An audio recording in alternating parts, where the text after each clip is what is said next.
Chapitre 37 CIA. John William Callum était considéré comme le chef de file de la jeune école de littérature et de peinture américaine, connue sous le nom d'abstentionnisme révolutionnaire ou de négation créatrice.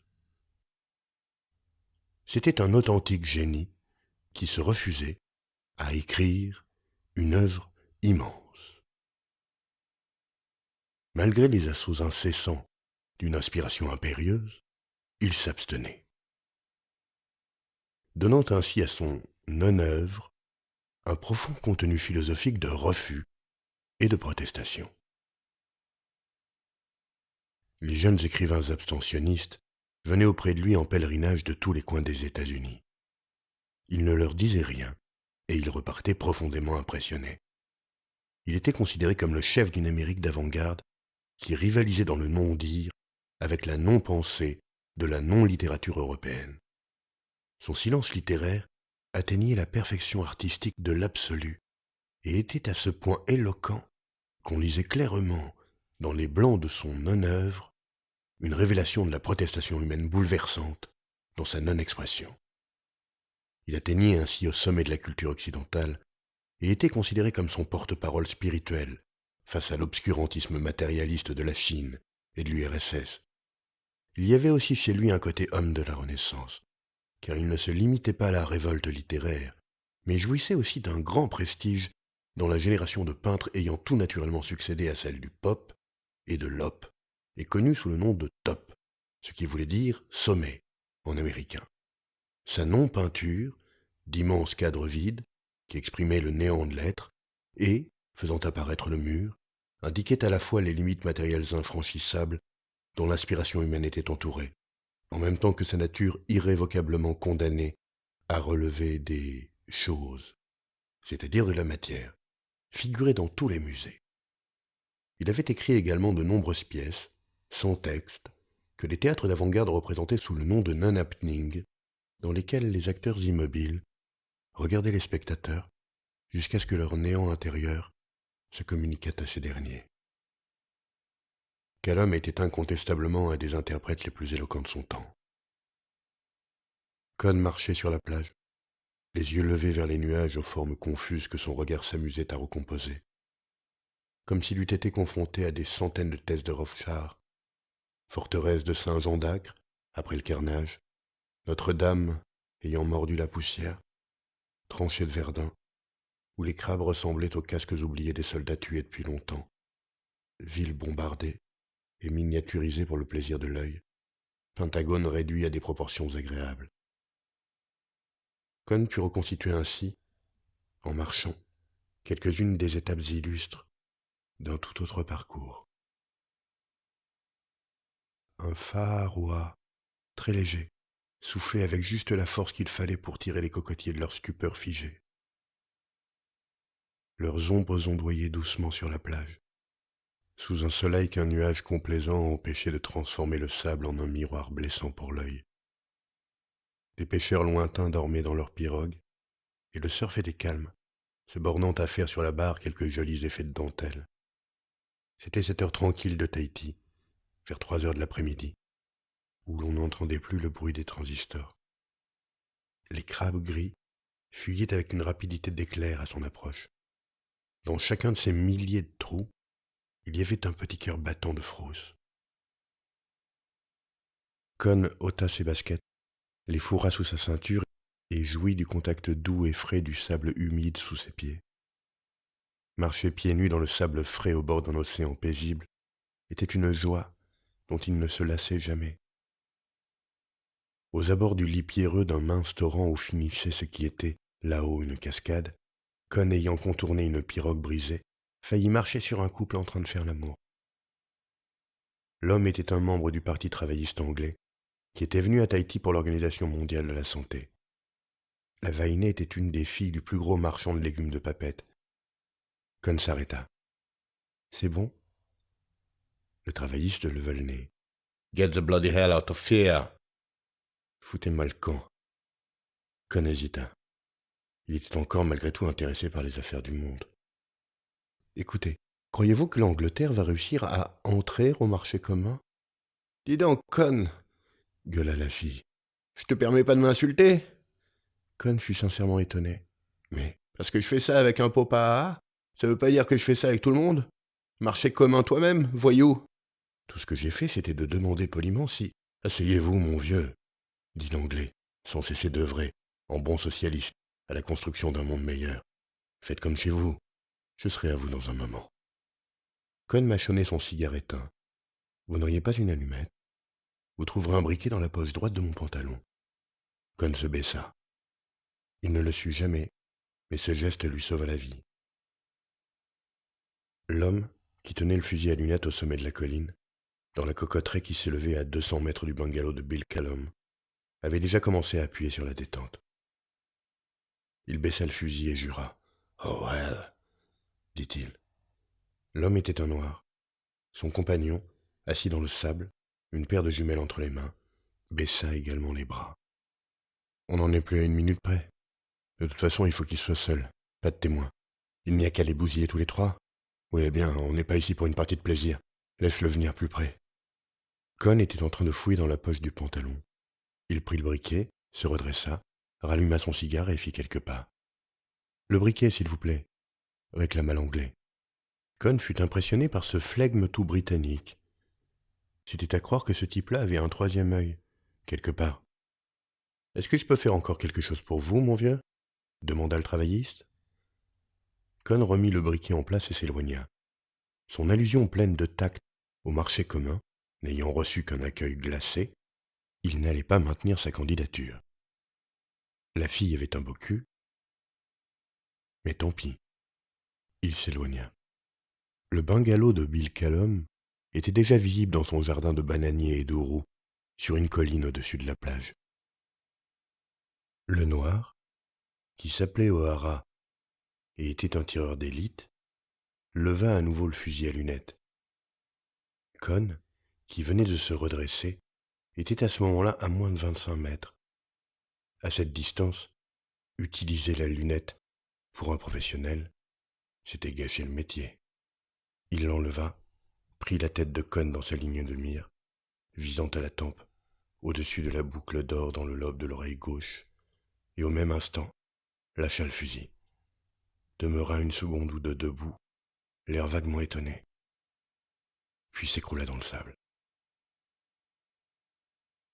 Son compagnon, Wesley, qui lui tournait le dos, confondit ce coup de feu avec celui qui l'attendait. Il suivait Con du regard à travers des jumelles. « Raté !» déclara-t-il. « Mon vieux, vous perdez la main !» Il se retourna. O'Hara gisait dans le sable, les yeux vitreux. Un mince filet de sang coulait de la commissure des lèvres. Wesley fut d'abord paralysé par la stupeur. Sa première réaction ensuite fut de se jeter à plat ventre et de ramper jusqu'au cocotier le plus proche. Il ne pensait plus, n'essayait même plus de penser, agissant instinctivement, de réflexe en réflexe, comme une bête. Son seul geste à peu près conscient fut de regarder autour de lui.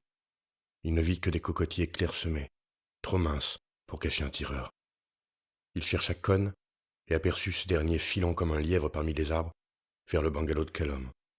Ce fut alors seulement que Wesley songea à regarder dans cette direction et vit, ou plutôt crut voir, quelque chose de totalement impossible, d'impensable. Callum était tourné vers lui, un fusil à la main, debout sur la terrasse qui faisait le tour du bungalow. L'agent eut l'impression qu'il venait brusquement de changer de planète et de se trouver dans un univers incompréhensible et complètement dépourvu de sens. Callum était le résident de la CIA à Tahiti, depuis le début des expériences de Mururoa. Donc, son chef direct, celui d'Ohara pendant toute la durée de la mission. Et pourtant c'était lui. Il ne pouvait y avoir aucun doute là-dessus, qui venait d'abattre un des deux hommes placés sous ses ordres. Car O'Hara était mort. Aussi mort qu'on peut l'être lorsqu'on a reçu une balle en plein cœur. Quel homme était devenu fou. Il n'y avait pas d'autre explication possible. Il était en train de gesticuler. Ce porc plein de graisse venait de tuer un de ses subordonnés, et à présent, le fusil à la main, il se livrait à une gesticulation frénétique pour attirer l'attention de Wesley. Fou. Fou allié. Wesley se jeta en avant, plié en deux, comme en Corée, bondissant de cocotier en cocotier, Convaincu que son chef, en proie à une crise de démence, allait éclater d'un rire démoniaque et lui tirer dessus, il se laissa tomber par terre, à côté de la sacoche bleue d'Air France. Il l'ouvrit et sortit le walkie-talkie. Au cours des premières secondes, il ne réussit qu'à hurler, pendant qu'à l'autre bout Callum bégayait des explications qu'il n'arrivait pas à articuler et que Wesley n'essayait même pas de comprendre. C'est vous qui avez tiré. Vous l'avez tué. Il est là, raide mort. Sainte merde. N'essayez pas de me dire que ce n'est pas. Je n'essaye rien du tout. Hurlait Callum. C'est moi, oui, c'est moi. Je ne pouvais plus rien faire d'autre. J'ai des ordres. Des ordres. Des ordres. Non mais, vous vous foutez de moi. Vous avez reçu l'ordre de tuer O'Hara. Sainte merde. Écoutez-moi, Wesley. Essayez de vous contrôler. Oui, parfaitement, j'ai reçu un ordre. Un contre-ordre, plus exactement. Il y a 1 heure que j'essaye de vous joindre. Où étiez-vous? Vous deviez être en contact toutes les 2 heures. On suivait le type. Qu'est-ce que vous croyez? Il tourna la tête et vit le cadavre du noir à côté de lui, les yeux ouverts aux mouches. Il recommença à hurler. Vous paierez ça très cher, Callum. Vous êtes foutu, c'est moi qui vous le dis. N'essayez pas de me convaincre que vous avez reçu l'ordre de descendre au O'Hara parce que j'irai vous faire la peau moi-même. Aussi vrai que Dieu existe. C'est bientôt fini, votre petite crise d'hystérie. Bégayait Callum, qui paraissait au bord d'une crise d'hystérie, lui-même. Je n'ai pas reçu l'ordre de descendre au O'Hara. Je ne vous l'ai jamais dit. Mais c'était la seule chose que je pouvais faire. La seule, vous comprenez? La seule pour l'empêcher de tirer. Sa voix avait un tel accent de désespoir que Wesley se calma quelque peu. Il fallait le ménager. La chose à éviter à tout prix, à présent, c'était que les autorités françaises viennent mettre leur nez là-dedans. Expliquez-vous, Bill. Dit-il, d'un ton qu'il s'efforçait de rendre conciliant. Il n'entendit pendant quelques instants qu'une respiration sifflante. Callum faisait un effort pour se contrôler, lui aussi. Écoutez-moi, Wesley. J'ai reçu un contre-ordre. Wesley faillit exploser à nouveau, mais parvint à se dominer. Il ne pouvait supporter la vue des yeux vitreux d'Ohara. C'était la première fois qu'un Maccabée lui faisait un tel effet. Le climat, peut-être. Nous avions l'ordre de descendre ce type-là, qui est considéré comme extrêmement dangereux. Dit-il posément. Nous sommes venus ici pour ça, Bill. Dans ces conditions, merci du renseignement. Siffla Callum. Seulement, je vous dis que j'ai reçu un contre-ordre. Un contre-ordre impératif. Urgence 3Z. Je dis bien 3Z. Wesley réfléchissait. Peut-être Callum n'était-il pas devenu fou, après tout. Peut-être quelqu'un de beaucoup plus haut placé était devenu dingue à Washington. Cela arrivait tous les jours. Après tout, Forrestal, le ministre de la Défense sous Truman, s'était jeté par la fenêtre du 11e étage, au cours d'une crise de folie subite, parce qu'il voyait les Russes débarquer. Vous savez ce que cela veut dire, 3Z? Gueulait Callum. Assurer coûte que coûte sécurité personnelle de l'intéressé. Traduisit Wesley automatiquement. Bon, je suis heureux de voir que vous êtes encore en mesure de comprendre quelque chose. Parce que moi, autrement dit, vous, O'Hara et moi, nous étions désormais tenus pour responsables de la sécurité de ce type-là. Ceci 48 heures après avoir reçu confirmation de l'ordre de l'abattre comme un sujet potentiellement très dangereux pour la sécurité des États-Unis, exactement pour les mêmes raisons qui ont conduit les Chinois ou les Russes à abattre le physicien Smedley dans Central Park. Vous y comprenez quelque chose peut-être? Rien. Dit Wesley posément. Callum n'était donc pas devenu fou. C'était beaucoup plus grave que ça. Le vent de folie soufflait de Washington. J'ai essayé de vous prévenir, mais vous étiez dans la nature, en train de faire le boulot. C'est un miracle que vous l'ayez intercepté ici, et que je vous ai aperçu au moment où... Wesley glissa un coup d'œil ahuri vers le miracle. Au moins, le sang avait cessé de couler. O'Hara avait déjà mis le type en joue. Je croyais que c'était foutu, mais il n'a pas tiré. Je me demande encore pourquoi. Dit Wesley. Le gaz s'était baissé, et il y avait des témoins. J'ai foncé, j'ai saisi ma carabine. Quand je suis revenu, O'Hara était en train de remettre ça. Je n'avais pas l'intention de le tuer, non de non, vous pensez bien. Je visais aux jambes, mais je ne suis pas un tueur, moi. J'ai fait tout ce que j'ai pu. Ça tenait debout, Wesley regardait O'Hara un peu plus froidement à présent. Ça tenait debout. Victime du devoir. Les risques du métier. Je vous rappelle que tous les agents opérationnels sont soumis à des périodes d'entraînement, Bill. Dit-il. Vous feriez mieux de vous exercer un peu, de temps en temps, sur une bouteille, ou quelque chose comme ça de préférence. Quel homme ne l'écoutait pas. Vous vous rendez compte? J'ai 15 ans de métier au cul, mais je n'ai encore jamais rien vu de pareil. D'abord, ordre impératif d'abattre, et je cite, un élément dangereux pour la sécurité de la nation. L'ordre est maintenu pendant 2 semaines, chaque jour que le bon Dieu fait. On vous envoie ici, et au moment où je passe à l'exécution, dans des conditions favorables, contre-ordre, péremptoire, et 3 aides. Par-dessus le marché, si bien que je dois veiller comme sur la prunelle de mes yeux sur un type qu'une heure auparavant, je devais descendre, coûte que coûte. Vous y comprenez quelque chose? Non. Mais il y a quelqu'un qui comprend encore moins. Et c'est O'Hara. Peut-être que ce type a accepté de changer de camp et de travailler pour nous. Ou quelque chose comme ça. Oui, quelque chose comme ça. Voilà qui explique tout. Il faudrait quand même qu'on me dise. Essayez de vous calmer, Bill. Regardez O'Hara. Il s'est calmé, lui. Très drôle. À propos, qu'est-ce que j'en fais? Il ne faut pas que la flicaille locale le trouve.